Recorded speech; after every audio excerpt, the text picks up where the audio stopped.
Bonjour mes chers amis, l'Évangile nous propose deux pistes de méditation, celle de la demeure pour demeurer en communion avec le Christ et celle du chemin que nous devons suivre. Si l'on se contente de recevoir le message du Christ et de rester calmement enfermé dans sa maison, on risque de passer à côté de ce que le Christ est et de ce qu'il nous demande de faire. La tentation de rester enfermé dans sa demeure est forte de nos jours.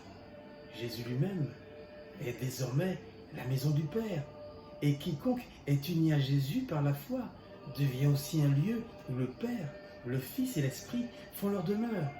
Cette demeure de Dieu, c'est chacun de nous. C'est aussi l'Église tout entière, la communauté des croyants. Le thème de la demeure nous conduit tout naturellement à celui du chemin. Ce qu'il nous faut bien comprendre, c'est que Jésus ne se contente pas de nous montrer le chemin. Il est le chemin lui-même, la vérité et la vie. Mais attention, ce chemin n'est pas celui de la facilité. Ce chemin dont il nous parle n'est pas un chemin d'errance, mais un chemin balisé par l'évangile de Jésus-Christ, qui est le repère essentiel pour notre marche.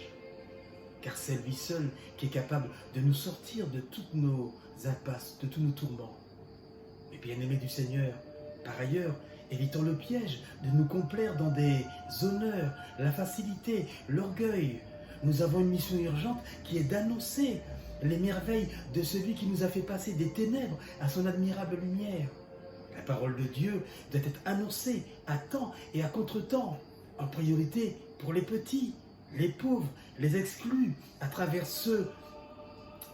eux, c'est le Christ lui-même qui nous interpelle.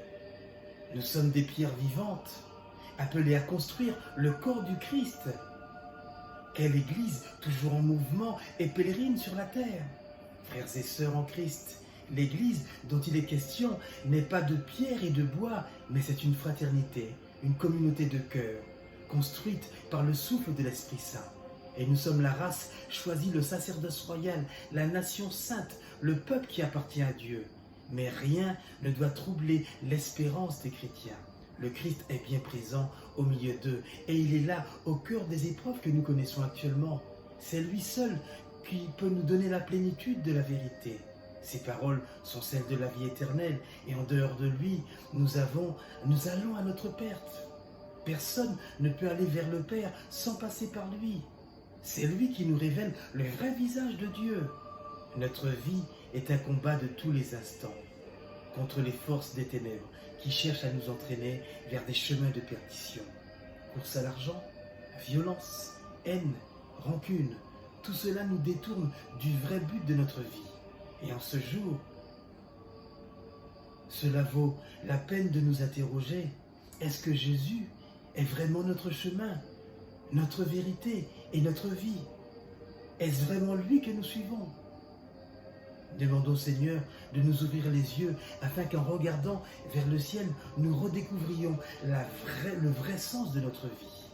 Dans la confiance et l'espérance, prions le Seigneur de toute notre force, de ne pas succomber au découragement qui serait pire que tout, même si nous sommes des fois totalement bouleversés par les incertitudes et les épreuves de la vie. Amen et bon dimanche. C'était Raphaël et le partage de la parole dominicale pour les personnes privées de liberté.